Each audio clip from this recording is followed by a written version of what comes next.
بسم الله الرحمن الرحيم. الحمد لله رب العالمين والعاقبة للمتقين، والصلاة والسلام على نبينا محمد وعلى آله وأصحابه أجمعين. أما بعد، إنك ما درسي خضر دوامدهم از كتاب الأربعون النووية للإمام أبي زكريا يحيى بن شرف النووي رحمه الله تعالى. اینک ما درسای خود را دوام میدهیم از 40 حدیث امام ابو زکریا یحیی ابن شرف نووی الله سبحانه و تعالی این کس را رحمت کند. ما و شما در درس گذشته حدیث یکم را گذاشتیم، آیدی نیت. امروز باشد حدیث دویم. امروز یعنی که حدیث دویم را میگیریم. امام نووی میفرماید الحديث الثاني، حدیث دویم. حدیث چندم؟ حدیث دویم. عن عمر رضي الله عنه أيضا قال بينما نحن عند رسول الله صلى الله عليه وعلى آله وسلم ذات يوم إذ طلع علينا رجل شديد بياض الثياب شديد سواد الشعر لا يرى عليه أثر السفر ولا يعرفه أحد، حتى جلس إلى النبي صلى الله عليه وعلى آله وسلم فأسند ركبتيه إلى ركبتيه ووضع كفيه على فخذيه وقال يا محمد أخبرني عن الإسلام. فقال رسول الله صلى الله عليه وعلى آله وسلم الإسلام أن تشهد أن لا إله إلا الله وأن محمد رسول الله وتقيم الصلاة وتؤتي الزكاة وتصوم رمضان وتحج البيت إن استطعت إليه سبيلا. قال صدقت. قال فعجبنا له يسأله ويصدقه. قال فأخبرني عن الإيمان. قال أن تؤمن بالله وملائكته وكتبه ورسله واليوم الآخر وتؤمن بالقدر خيره وشره. قال صدقت. قال فأخبرني عن الإحسان. قال أن تعبد الله كأنك تراه فإن لم تكن تراه فإنه يراك. قال فأخبرني عن الساعة. قال ما المسؤول عنها بأعلم من السائل. قال فأخبرني عن أماراتها. قال أن تلد الأمة ربتها وأن ترى الحفاة العراة العالة رعاء الشاء يتطاولون في البنيان. قال ثم انطلق فلبث مليا ثم قال يا عمر أتدري من السائل؟ قلت الله ورسوله أعلم.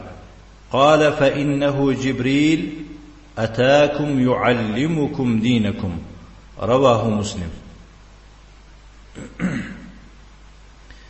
یعنی حدیث دویم از عمر رضی الله عنه این چنین روایت میکنند که گفت روز ما در نزد پیغمبر الله صلی الله علیه و علی آله و سلم نشسته بودیم، ناگهان مرد با لباسهای نهایت سفید و موی سرش نهایت سیاه سوی ما آمد، یعنی به طرف ما آمد که اثر از سفر بر وی دیدن نمیشد و کسی از ما او را نمیشناخت. وی روبروی پیغمبر الله صلی الله علیه و علی آله و سلم نشست و زانوهایش را به زانوهای آن تکیه داد، کف دستانش را بالای رانهایش گذاشته گفت ای محمد مرا از اسلام خبر ده. پس او صلی الله علیه و علی آله و سلم گفت اسلام آن است که شهادت بدهی که نیست هیچ معبود برحق جز الله و محمد پیغمبر الله است و نماز بگزاری و زکات مال بدهی و روزه ماه رمضان بداری و حج خانه بکنی اگر بر آن توانایی راه داشته باشی.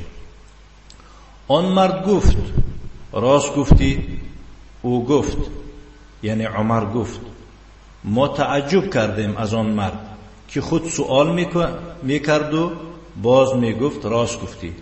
آن مرد گفت سپس مرا از ایمان خبر ده. او صلی الله علیه و علی آله و سلم گفت ایمان آن است که به الله و فرشتگان او و به کتابهای او و به پیغمبران او و به روز آخرت باور داشته باشی و به تقدیر نیکی و بدی باور کنی. آن مرد گفت راست گفتی. سپس مرا از احسان خبر ده. گفت احسان آن است که الله را چنان پرستش کنی، یعنی عبادت کنی، که او را میبینی و اگر تو او را نبینی او تو را میبیند. آن مرد گفت پس از آمدن روز قیامت مرا خبر ده. گفت در این باره جواب دهنده از سؤال دهنده داناتر نیست. آن مرد گفت پس از نشانه های آن روز مرا خبر ده. او صلی الله علیه و علی آله و سلم گفت آن که کنیز، یعنی کنیزان، خواجه خود را زاید و آن که فقیرانی برهنه، بینوا و چوپانانی کمبغل هم در امارت سازی با همدیگر سبقت کنند. خیلی که امروز میبینید تشکیل چوپان هستن، میبینید در شهر خانه های با حشمت پوشیده، این از وی میگذراند و از وی میگذراند، همه اینها نشانه های قیامت هم. سپس آن مرد برخاست و رفت. پس پیغمبر صلی الله علیه و علی آله و سلم اندک آرام گرفت و پسان به من گفت ای عمر آیا میدانی که این مرد سؤال کننده کی بود؟ گفتم الله و پیغمبرش بهتر دانند. گفت به درستی وی جبرائیل بود که آمد تا به شما دینتان را بیاموزد. این حدیث را امام مسلم روایت کرده است. و صلی اللهم و سلم علی نبینا محمد و علی آله و اصحابه و سلم تسلیما مزیدا والحمد لله رب العالمین.